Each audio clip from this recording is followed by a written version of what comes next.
Hey everybody, my name is Matt Pierce. Thanks for joining us today for our live stream. So excited to have you here. We're going to be talking about how you can make PowerPoint videos. So basically taking your PowerPoint, turning it into videos, but really we're going to be talking about the design of those slides because you might be used to designing for a presentation when you're in front of an audience or in front of a group or something like that. But we're going to talk about the differences that you might want to think about before you make your PowerPoint into a video, especially if that's its sole purpose. You know, it's one thing if you're going to dual purpose and use it for both, but if you're going to design PowerPoint slides specifically for video, there's definitely things that you can do. So before we get into that though, I do want to just mention, of course, that if you want to learn about some design principles, you want to learn about how to make better videos, you want to hear awesome people talk about making content that's going to be great for learning with a video and visual kind of impact, go check out the Techsmith Academy. The Techsmith Academy is, of course, a project that I am very passionate about because I get to work on it. We do have a new course this week that just launched. We work with Dawn Mahoney, and she created a fantastic course about creating job aids. If you don't know what a job aid is, it's any kind of tool that you can make that help you do something instead of making like a course or a lesson. So go check that out. We're going to actually have Dawn on in a few weeks so that we can talk all about that course. But go check it out. It is completely free. Tons of great resources out there. We'd love to have you check it out for sure. With that said, let's look at today's problem and talk about the things that we're going to talk about. Again, we're going to be talking about creating and designing PowerPoint slides for video. Now, we all know the tropes about PowerPoint, right? Like we know, and you probably have seen countless times, PowerPoints that aren't fantastic.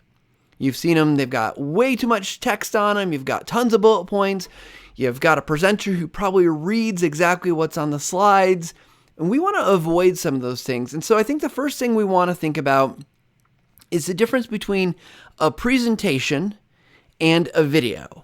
A video could be a type of presentation, but I don't think it has to be. So it looks like my camera was freezing there for a second. Perfect timing always when that happens.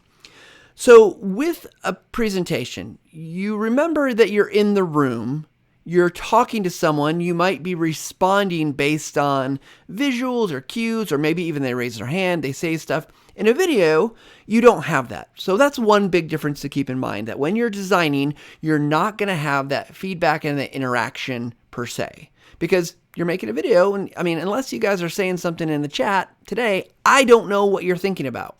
I can't see your face. I just don't know. So that's one thing to really keep in mind. The next thing I think is a big difference is that your presentation, you're going to probably be more off the cuff. You might have planned, you might have a script, you might have things you memorized, but with a video that you're making out of a PowerPoint, you really can do a lot more to control what's being said.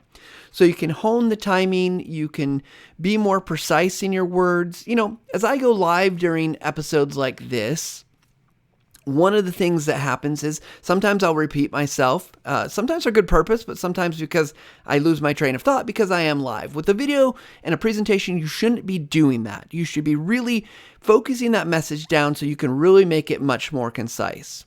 I think also with live presentations, you might be limited at what you can actually show. With a video that's made out of PowerPoint slides, you've got a lot more options because you're not going to be worried about, like, let's say you do have a camera video clip you want to put in there, or a webcam, or sound effects. You can do all those things, I think, much more easier.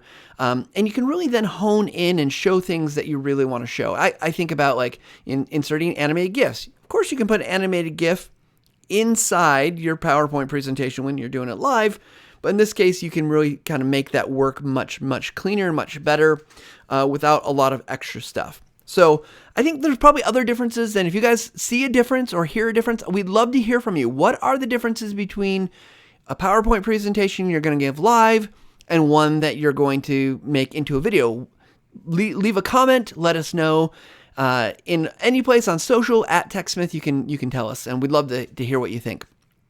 So let's talk about actually getting into design. Now, first and foremost, we're going to avoid a bunch of things. We're going to avoid lots of text. We're going to avoid complicated animations. We can do those, but I don't think they're necessarily the thing we want to focus on. We're going to build the PowerPoint slides up from the ground up. I do have some examples, and I'm going to preface these examples today that they were not built to be videos first, but what I want to do is take them apart.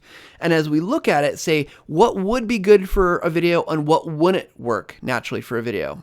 Now, another caveat here, because I think it's just important to be clear. If you're listening to this and saying like, I don't have time, I've got a presentation I've already completed, I don't have time to make it into, another whole presentation that's different to convey the same information. That is okay.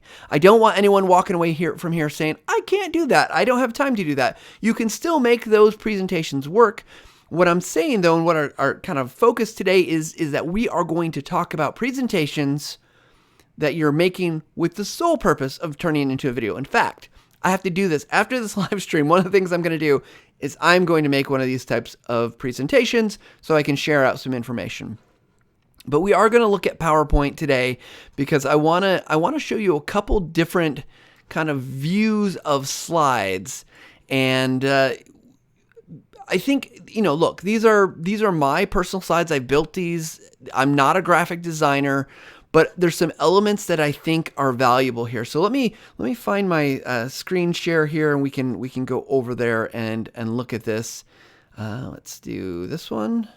All right, you should be seeing PowerPoint there. This is a presentation I gave last November, and there's a couple things about it. I think, look, the standard stuff, right?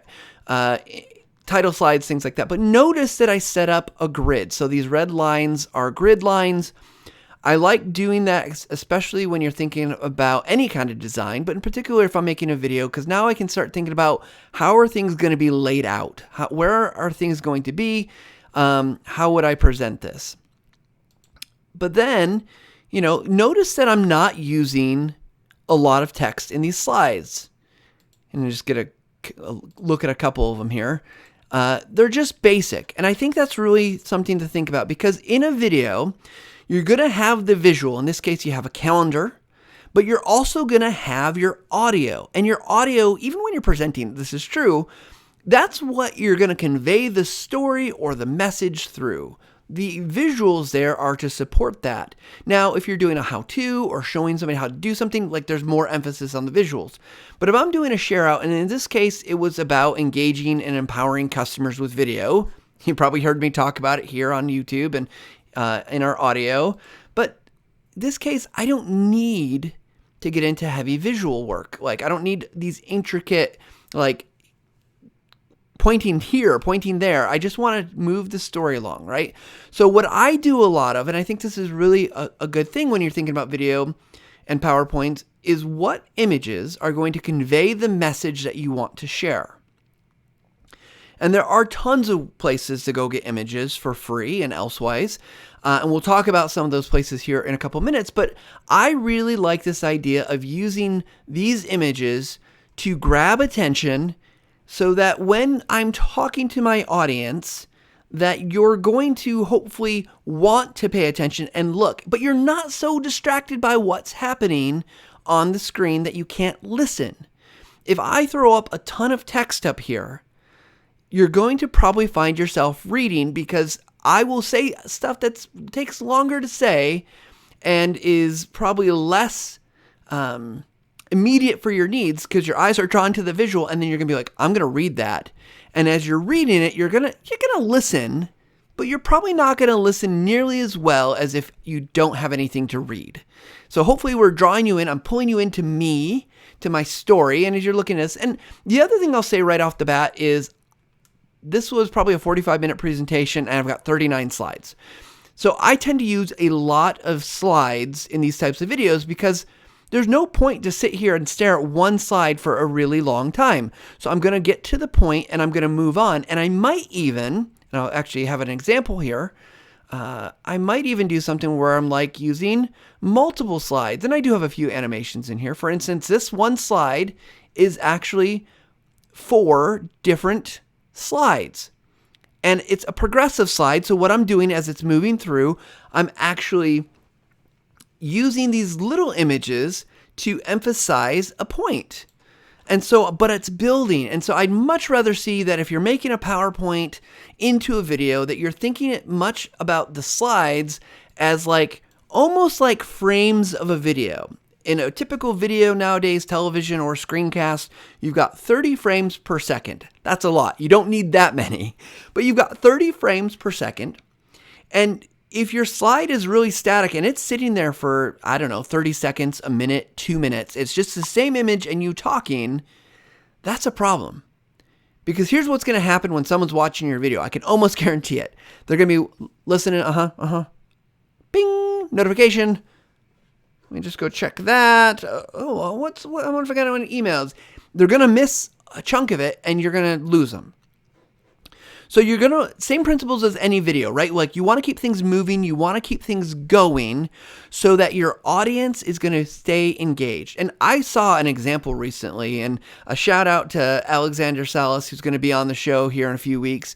He's doing a cohort teaching people Camtasia. I saw one of the videos that his students put together. It was awesome. And all it was stock image and stock video. There was nothing that they had to go out and shoot themselves or anything like that. And you can tell a compelling story or compelling message with a few images, but you got to keep things moving. You got to keep things rolling. So as you're going through, think about the story that you want to tell. Think about these different pieces here, right? So let me, I was going to show you an animation, but I don't think it's super relevant. So we do have some other types of things that we're going to want to convey. I do think PowerPoint is a great way to convey data slides. So this is a special consideration. I tend to do this where I like to have a grayed out background. And you see, I do a lot of this. I gray out the background. See, this one's a really good example. And I make a color pop. I make part of it pop. That's just my style. That's not really important for your video. But like with the graphic image here, I mean, you could have gotten rid of the background and just had blank. But what you want is the data to stand out because the data is important. Now, but here's the thing to take away from data slides. As you're building this data slide, the temptation is to do this. Like use your mouse cursor as a laser pointer. And, if I'm in presentation mode, PowerPoint has a laser pointer mode, so you could do that. However, this is something where I'd probably say, let me talk to the information. And if there's anything that needs to be pointed out as I'm going through this presentation, especially on data slides, I would probably use an annotation tool like an arrow from my program like Camtasia to emphasize. Or I might draw a box around it, or I might do something else rather than using the mouse cursor. Now, there's nothing inherently wrong with the mouse cursor. And you can see in my live stream tool, I've got this really cool effect where it kind of highlights what I'm clicking to. But again, I don't think that's really the best practice here. I think you want to make it a little more, stand out a little bit more. You want to draw more emphasis to it. But then you definitely want to talk to your data slide as you would. And again, script, heavy outline here. Make sure you know what you're going to say. Like on this slide, I could tell you all about the frequencies for watching instructional. How many videos does people watch that are instructional or informational per week in a study that we did? So this is pretty basic high level stuff. You can see, again, you're going to use these I'm using these techniques to show some different things. I just feel like you want to make sure you're getting your message out there. And again, don't be afraid of going out and getting lots and lots of images. So actually, let's do that here real quick. I'm just going to see if I can pop open another screen here. And yep. So this is one place that, let me change here so you guys can see this, I hope. Just got to change what tool I'm looking at. Yeah, so this is Techsmith assets for Camtasia. This is a paid site. There are some free stuff, but any asset library, if you go to Adobe, if you go to Pond 5, there's a ton of them out there that you can pay for. You can go through and you can search for images that will work for you. So let's say we want something about making video. And these just make really great filler for your slides, and you can manipulate them. You can cut things out of them in PowerPoint. I actually like PowerPoint for doing some of that stuff. You could do it in Photoshop, or you could do it in lots of other tools, but Photoshop is kind of like super entry level, like a lot of cool things you can do with just a little bit of work. And it's way easier to figure out than using Photoshop because I'm not a Photoshop expert. So of course, like I could grab this, I could put it into my Camtasia, or I could just download it for PowerPoint. But a site that I really like that I think you guys should check out, it's unsplash.com. These are all free to use photographs. I get a lot of my imagery here, and I love the Techsmith assets, but these are just so natural. They're not stock photo. You can go in here and just search for whatever ones. It's actually really fun. I see some of these presentations. In fact, that was the cover right there. I searched for video. That clapperboard is, if I go back to PowerPoint, you'll see that it's my title image. So you can see, but these are just great. I just download them, I resize them, and then I'll often do a duplication and make one that's black and white and cut out a section to show the color from the first image below it. But so lots of great places you can go get imagery. And I think the reason I want to emphasize these things is because this is the heart and soul of a PowerPoint presentation in my mind. I've seen really great presentations that don't do this, that have just like data or they have numbers. But what they're not doing the equivalent of overwhelming you with 1,000 things, right? They're not trying, sorry, I'm looking for bring PowerPoint back up. They're not doing the standard PowerPoint kind of thing where, let's be honest, let me just open up another blank PowerPoint, right? This is what everyone starts with. And then what do? Is they say, my presentation, and they write that on, helps if you can type, presentation, and they'll put that, and then they'll put another slide, right? And they'll just go here and they'll do this. They'll put a title, and then they'll start adding a bullet point. Point 1, point 2, point 3, point 4. And if they're lucky, they might add some kind of visual here, and they might, I've seen a lot of clip art in my day.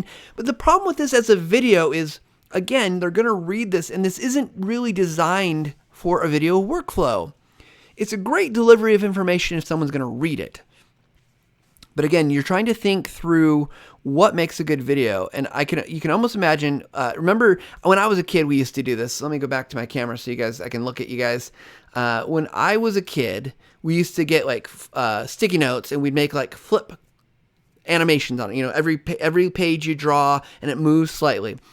We're not going for that effect. We're not trying to animate things in PowerPoint, but what we are trying to do is keep that flow going. And then you're telling a story. One of the things to think about, and there's a fantastic book about this, you guys, I'll put a link in the description when we're done today. Maybe I can even find a copy of it here, but actually, no, I do have a copy of that. There's an author, her name is Nancy Duarte, and she's really awesome.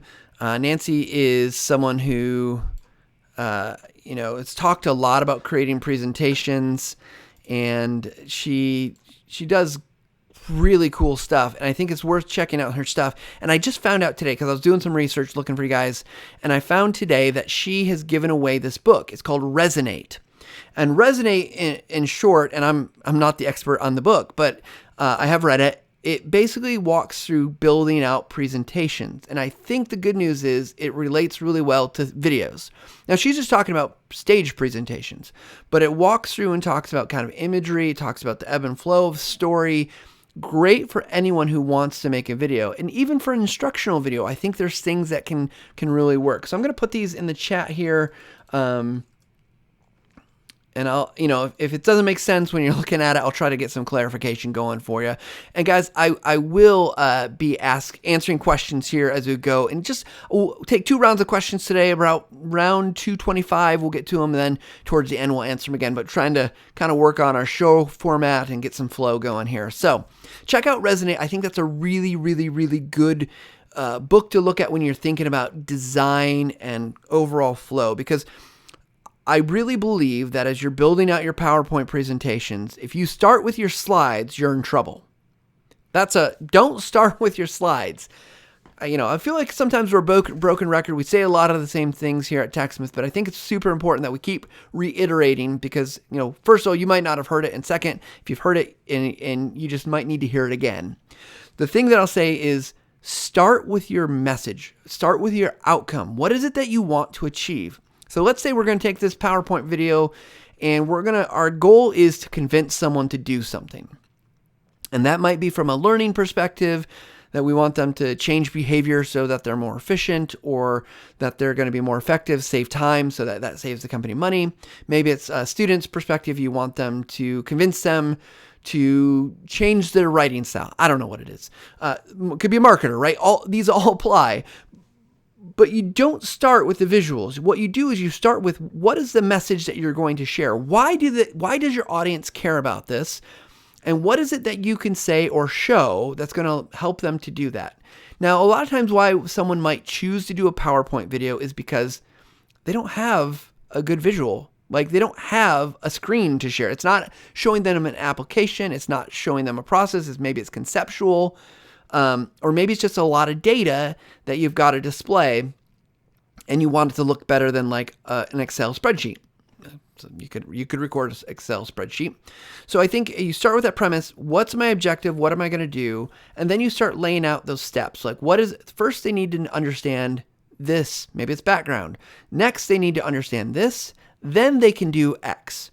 And you start building on that formula, right? It might be that there's 12 things that they have to understand before they can take the step, but you want to progress them through. Now, I'm also going to say here that if you are building out a PowerPoint presentation and your expectation is that an hour is a good length, let's not try to do that. You might want to break it up into smaller chunks. One, we just know time is precious and people have a hard time focusing on anything. Maybe an hour is fine for your audience. I don't want to say never, but be thinking about like, hey, as I'm getting how do I get them to that objective as fast as possible with the right amount of information? So keep those things in mind. But yeah, so write your script, build out your kind of plan, and then you can start roughing in, and I'm going to go back to PowerPoint here. You can start roughing in what you're going to do. And I would, first of all, what I like to do, and this is, I know, something that not everyone likes to do, because it does impact if you're going to export your PowerPoint into something else. I just did this for a event I'm speaking at next week, and because I get rid of everything on the slides. I love starting with the blank slide. It ruins, like, if you're going to export titles and things like that to some other format. But the reason I start here is because then basically I can get everything arranged the way I want. So yeah, I might start with a text box here, and let's say we're going to make a video about designing slides. So maybe I want to say why slides. And what I would do here is the first thing I'm going to do, and this is not the positioning that we would want to do necessarily, is, what you want to do is get some text down. You want to set kind of the standard. Maybe you're not using the standard default. I'm going to go Lotto, and I'm going to make these bold. So now this is flexible, right? And then I want to start thinking about other elements that are going to be consistent. So even if I don't use text on my slides, it won't use a lot of text if I do, but if I don't use text, I can easily get rid of this, but I can start outlining right here. So, again, I wouldn't actually do that. I would just duplicate my slide, and then I can change this to be, the next point. I'm just going to put that just because I don't want to actually try to design this and talk to you guys at the same time. So then, if we go back to, let me go back to this another presentation, you'll see that I've got some common elements. I don't think for video this is as necessary. Like, I like to have our logo. This was the event I was speaking at. This is the hashtag we use in my social handle. You don't have to have those things. You can use a footer like that if you think it's going to be important. And for live events, I'm always got to remind people about what this is, right? Like, I wanted people to use the hashtag on Twitter, video viewer study, and they're not going to remember that if I show it to them once. In the video, again, you might do other things if that's something you want to do. You probably won't need a hashtag or your Twitter handle. You might put a logo. If you have brand standards, this is where these could go. You could also use this for other purposes. It could almost be like if you do need some type of more description or clarifiers, you could use these in different ways. But I do, I just basically put a bar down at the bottom, and so I have space for that type of work. And then again, you can see in this one, this is a different presentation than the one I showed earlier. But basically the same idea, right? I've got text, I've got these cutout images, so I'm just showing a little bit of color through. I've got data slides on a background. You might blur things if it's, too much. But then, you might get to slides like this where I've got screenshots. You can bring in screenshots to emphasize things. And the reason I use screenshots in these in particular is because when I showed, I don't want to have to go out to a browser. You could obviously do that with the screen recording, but this let me control and choose and pick what images here I wanted to use. The other thing that allowed is you don't see this here in this view because it's not launched, but when this plays back, this scrolls. And when you get to the YouTube page, this actually goes on and on and on. But you could easily do that in the video as well. But you're trying to build out that formula. I don't think I have one here, but another formula that I built out for a particular PowerPoint was that I always had a gradient that would kind of cover half the photo or part of the photo where I could put the text or other information. So you just have to decide on that blank slide, what are the elements that are always going to exist? I might say just bring in a shape. Did I get the right shape here? And maybe it's like, this is going to be ugly because it's blue. I would obviously go through and change things about this. You could even start with this. I don't want an outline. Let's say it's orange. Ugh. I know, guys. You'd have to play. Definitely have to play with these things. And I want my fill, and I'm gonna, say that I want a gradient fill, and I'm, gonna have to go through and change colors and whatnot. But you can do some pretty easy, cool stuff with this to make things really pretty cool. I change that, get rid of a couple of these things. Don't be shy. And the cool thing is once you get a thing set, you get your design set the way you want it to be, you can really make some changes or really reuse what you're doing here. So here's what I'm thinking, like this, and we'll make this one white. And then, you got to play with things like transparency and opacity. So, you also, if you're doing this, you got to play with layers and so now I can really start to adjust this, and then that's over an image, all sorts of things you can do. In fact, let me just do this. Let me go grab an image here. Going to ruin my PowerPoint slide. I put this here and I put this in the back. So basically you got an image with a gradient over it, and then you could play like how much transparency you're going to get on these. So lots of options. You maybe drag it over so it's not as much. So, but get those things set, right? So then you're not rethinking every slide. You've got kind of a pattern. You've got a design going on. And as soon as you do that, then you can start really filling in what this is going to look like. Again, but the images and things like that are just part of the story. They're just there to help you get going. And we will, let's do this. I want to look at the comments and questions. I haven't had a chance to do that yet, but I want to make sure I'm talking to you guys about this. So as I'm doing that, I'll get to your questions. Tell me, what questions do you have about building PowerPoints for video? What is it that you struggle with? What are you worried about? What are your concerns? Put it in the chat. I am monitoring things, so I'll do my best here to answer. So let's see what we got. So Shadab says, hey, welcome back. Glad you're with us. What you're saying is right about the graphical presentation, but there are always subjects that you can't just go along with graphic only. You know what? I agree with it. I don't think this is a always never kind of situation. I think there's lots of things that you just have to be aware of. You got to be thinking about what's your message need. What are the bits and pieces that are critical to show? What are things you need narration? What are the things? If you are trying to create a video, remember you've got the audio piece there. You don't want too much text. The reason I emphasize not too much text is simply because people will read. Give it to them in bits and pieces.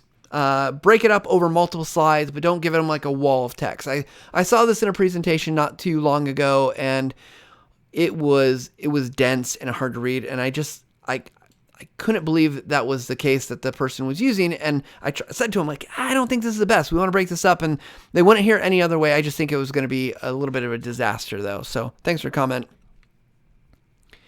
So another question from Shadab, I do IT training videos, so how does my niche fit into your style?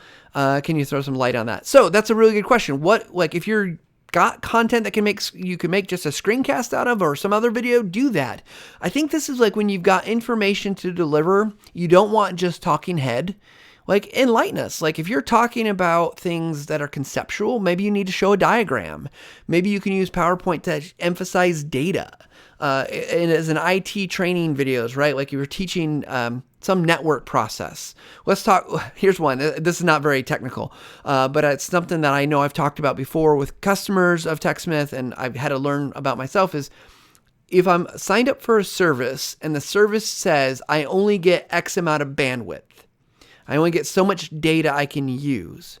How do I know if I upload a video or play a video? Like what's the usage? And while you can talk about that, it's so much easier to have some type of graphic to help show that. And it might be a calculation, right? Like video is 1 megabyte times, 1 minute. Like what does that work out to? And so there's ways that you could really emphasize your point by helping someone understand those concepts with just a slide or some graphics. In that case, it might be a formula, which I think is okay. So great question. So Miguel, thanks for your question. Just a great question. How many frames for a video like that do you recommend? Really good question. And I'm trying to find my little widget here. If you see me looking around so I can put these up on the screen, but good question, because here's the thing. If you're making a PowerPoint video like the ones I showed, and there's no movement per se, maybe there's a little bit of movement, right? I got that graphic animated GIF that goes showing the YouTube search. You really don't need a lot of frames. I believe, 10, 15 frames per second works pretty well. And again, it's if you're not a lot's changing, it doesn't need a lot of frames per second. If you got lots of animations in your PowerPoint, lots of things that are going to be moving, you got video that you're playing from PowerPoint, probably don't do that with recording it. Just put the video into your video editor. You can keep your frame rate low because there's not change. If it's going to have a lot of that stuff, you need a higher frame rate. I've even seen PowerPoint presentations get down to like 5 frames per second. And the benefit of having less frames, for anyone that's wondering, like, why does it matter, is it just makes a smaller video size. So if you are sharing it someplace like YouTube, is not usually a big deal other than to upload it, because they're going to do a bunch of compression on it anywhere. But if you're hosting it on your own site, on your own server, smaller file size can be helpful. It can also just make transferring it to someone else easier. So Miguel, thanks for that question. Max RDC, how do you handle when lots of technical info must be presented on the slide where a graphic might not be enough? Great question. I think if you can break it down. So I'm thinking about like a schematic of something, right? Like you've got an engineering schematic and you want to show things. Can you emphasize and highlight just parts of things? So instead of trying to show everything, you might have that kind of context, like, hey, here's everything. But then you go to a next slide where they still have sense of context. And this might be a place for an animation where you like show it and then you're like blowing up just a section. I think that could work really well because you can always go bring them in and out of that as needed. But you're then going to you want to focus your viewer on what's most important, because let's say you're going to talk about just a small portion of that for 20 seconds. You got 2 lines about it. That's about 20 seconds, I think. Like you want them to look at the thing you need them to look at. You need them to understand that. Before that, you might have to give them context and say, okay, hey, here we're looking at this schematic of this water purification plant.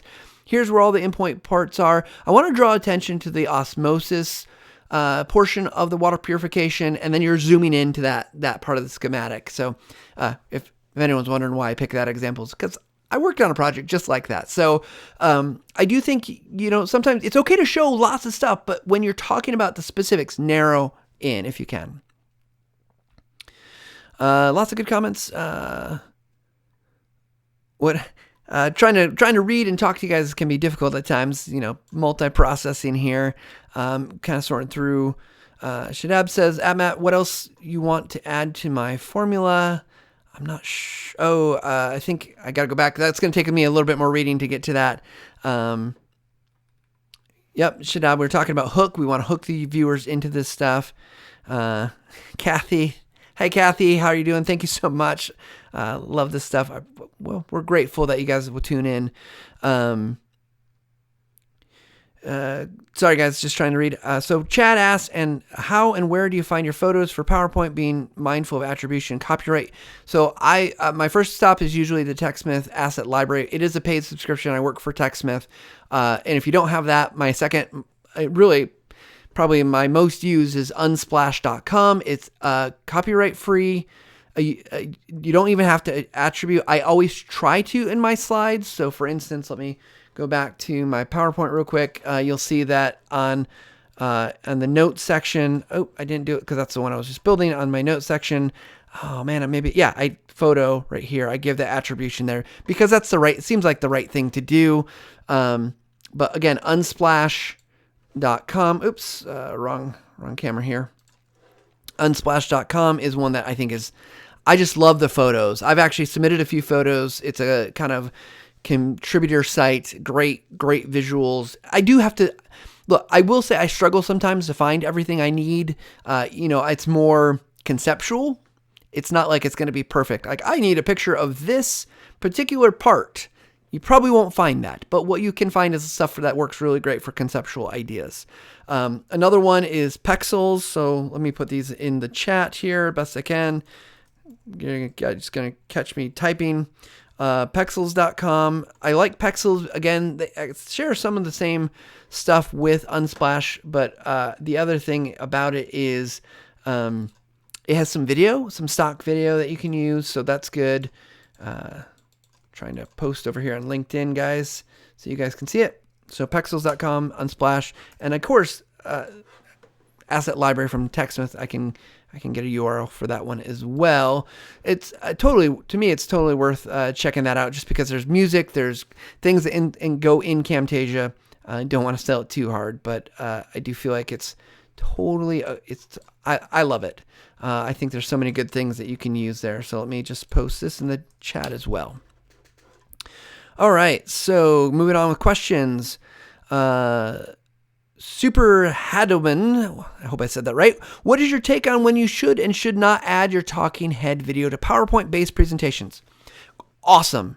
Let's go into this because I think this is a great question and one that is important.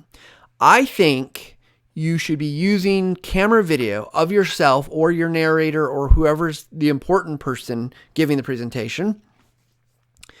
I think you should use it when you feel like your slide, you don't have an image or something that's going to really support it and it doesn't need it, but you want to make a connection. If there's something you want to connect with someone, I think there's something, even in a live stream, I can't see anyone out there.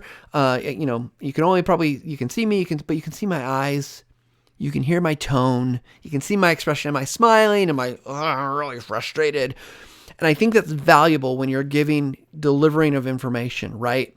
There is a trust to be built up. And if, let's say you're a corporate trainer in a larger organization, they don't know you. They don't know your subject matter expert, maybe. So you can build that trust up by like, oh, hey, that's Matt. He really knows stuff. The other thing is if they do know you, if you're a kind of a figure of authority or knowledge, you can use that as a benefit because then they can be like, oh, this is Matt's presentation. Oh, okay. I like listening to Matt, or I know Matt, he at least is genuine about what he's talking about. So I think those are some good points. I think I would be careful about picture in picture and simply I would cut back and forth between like what we're showing right now and the PowerPoint. I use picture in picture in the live stream because I feel like then you can at least stay connected with me. But in a shorter video, I probably wouldn't use it at all simply because where do you want me to focus? There's this really weird phenomenon that you tend to draw towards. It's not weird at all. It's just you're drawn towards movement. And if you're in the corner in a small little box or circle, you're going to be drawn towards that. So if I switch back to my PowerPoint screen here, you're going to see the PowerPoint and you see me in the corner. There I am over there. I got to look around my camera. If I'm moving, you're going to be paying attention to that.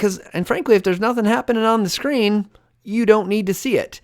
So that's probably what I'd say is kind of some main thoughts there. I do think it's important to establish credibility, but let's say this is more generic training, compliance, or something that doesn't need that personality. Maybe not. You don't have to. You don't have to use it. Here's the thing. I think even about those though, as I was thinking about this, because we've got an HR department.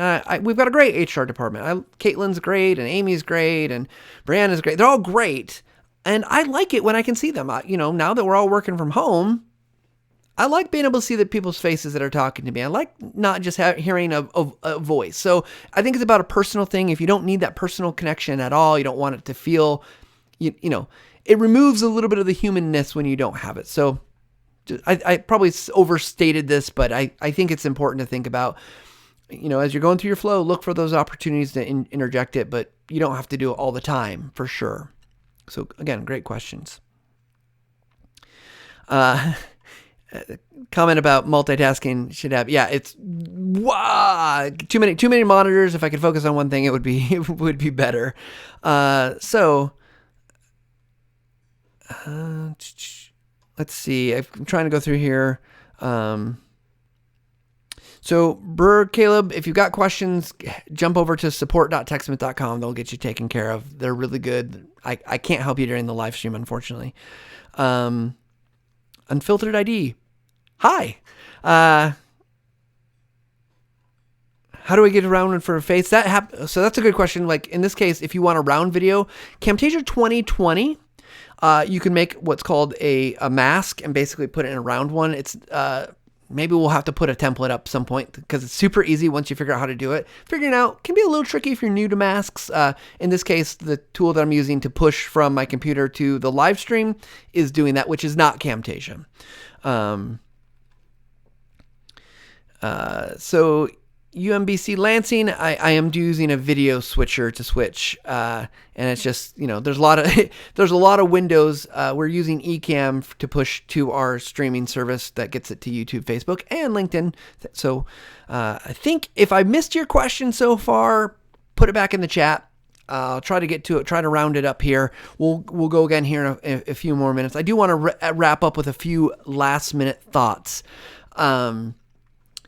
Just because I think we've gotten a lot of really, really good things. Hopefully, if you missed it, you can go back and watch the replay or listen to this replay once it's in audio only mode when we get to that point. But a couple things here. I want to check my notes because we talked about Nancy Duarte. That's a really good one.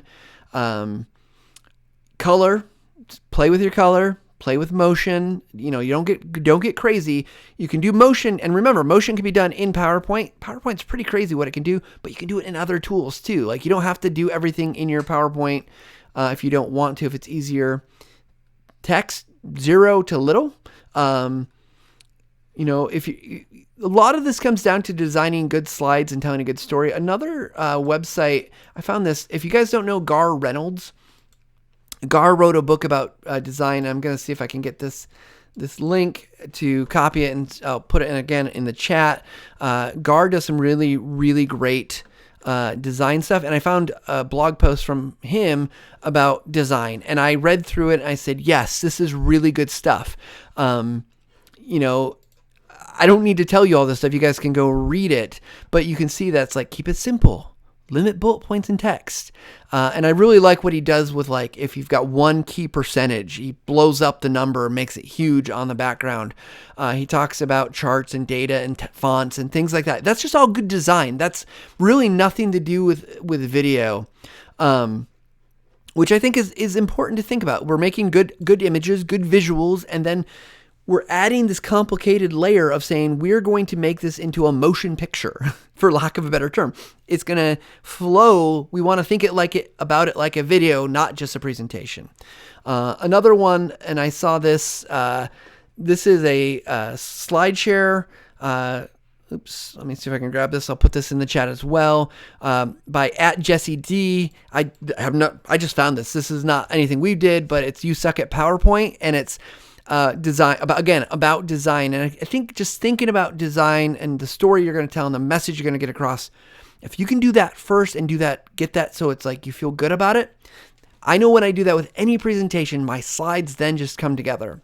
When I don't do that, the visuals struggle, and I spend a lot of time just like, well, what image am I going to use here?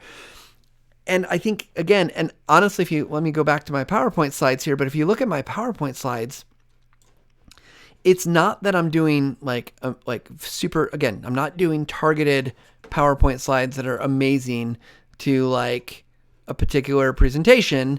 Like, I'm talking about YouTube. So find a picture with a logo of YouTube. It's a phone. That's how people consume YouTube, right? This particular image, video viewing habits, right? Like you're viewing the cityscape. It's like this little, almost like this literal thing, and I'm doing because I want to convey that thing. But like, I have stuff to talk about video viewing habits and about what we set up, but what am I going to show? So I found this cool spy viewing machine. You go to some point, you put a quarter in, and you look through it.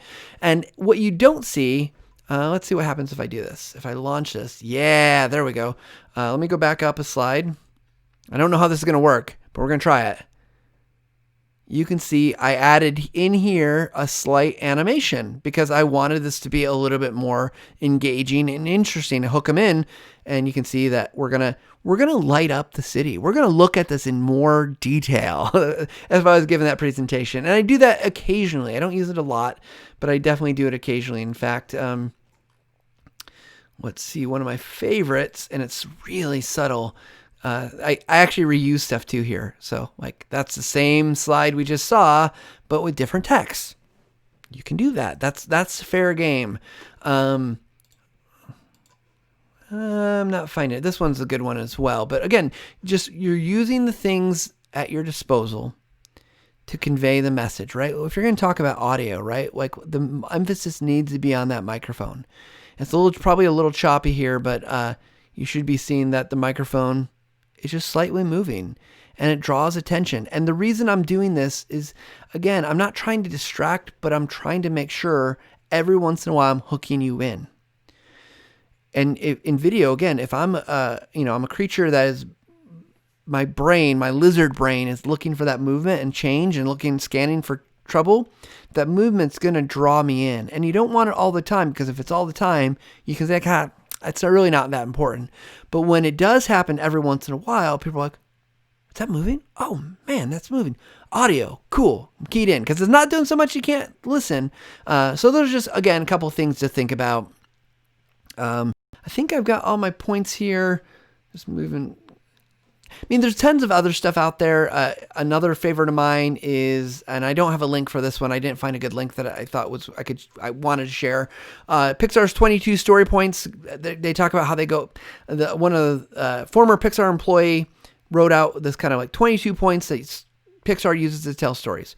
We're not making the same type of movies probably, but I found them very useful in the work that I've done, just to, again, think about like developing story, developing message, developing kind of approach, because the visuals will take care of themselves. You just want to make sure they line up with what you're saying.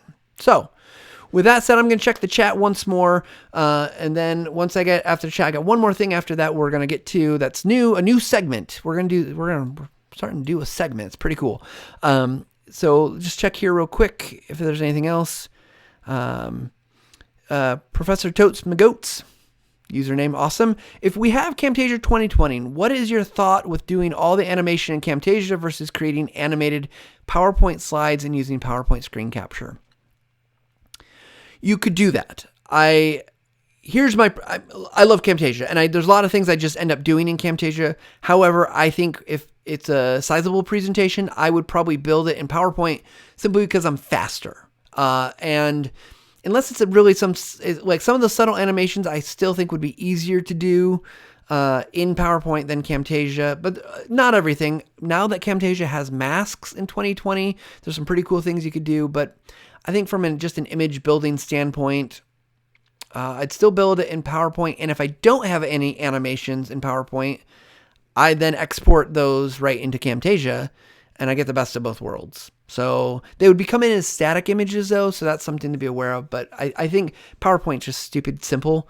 Like I love it for that reason, and there's so much you can do with it that I would just, again, for the most part, build in PowerPoint and then add in Camtasia as needed. Save Camtasia for the complexity kind of things and bring in those pieces. But I guess that's what I'd say. So it's a good question. I think if you feel really confident that you can go faster in Camtasia, I would always choose that. It's just kind of depends on what you're building out and how you're building it out. Next question. Mice thing is a video or image? The mice thing should have, mic thing. That's actually an image. This PowerPoint can do some pretty cool things with it's kind of like a tweening. If you're used to old Flash animation days, they call it now morph. You can do some pretty cool things with that morph, and basically it's the same image, and it's just two kind of image morphs, and it morphs across. So lots of cool things you can do with transitions in PowerPoint. So looks like that's all we've got for questions, and I'm grateful for all of them. Of course, you guys are awesome to tune in, and hopefully this has been helpful, interesting, relevant to what you're doing. You're going to make better and more awesome videos because of it using PowerPoint. But I want to introduce a new segment to our show that we're going to be doing each week, and let me bring it up right now.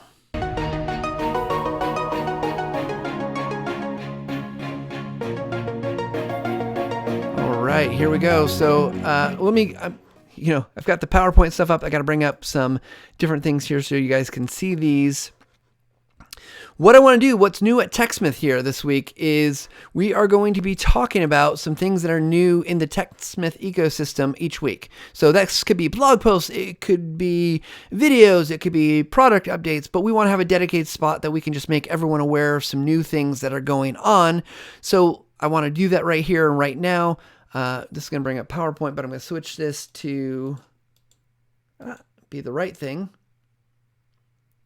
if I can find it. There we go. So one of the things I want to bring up this week, if you haven't checked out the Techsmith blog, so much awesome information comes out there every single week.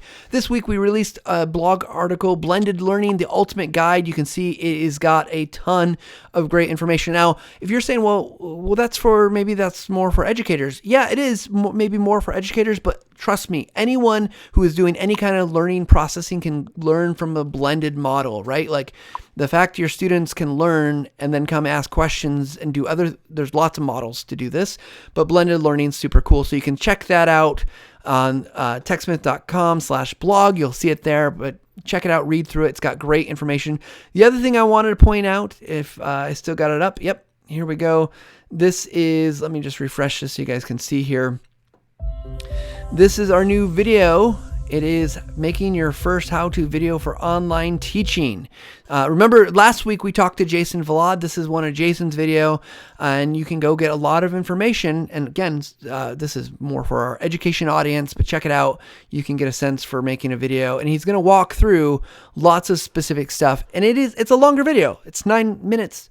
Almost 10 minutes, and we talked about video length, but that's the length that needed to be. So that's what's new at Techsmith. Go check those out. We hope that you enjoy them and like them. We hope you find them valuable. And we'll be back next week. Guys, we're really grateful for everyone tuning in. I want to let you know we've been working really hard on the show. We keep working to evolve it. We've got some really awesome guests in the queue coming up for these next couple weeks. Watch our YouTube channel. We'll post the link there, and you can see that. Social will announce it as we get closer with the guests get to come on, but we're grateful for everyone's questions, thoughts, and your comments. Please, if you got questions or comments, thoughts, send them my way. You can find me on Twitter. I'm on LinkedIn. You can leave comments here on this video in YouTube. They do get to me. I read them. And, if we get enough questions, maybe we'll do a roundup where we just answer questions for everybody. But thanks for tuning in. We hope that you're working hard to make yourselves better every single day. And with that, I will see you guys next week.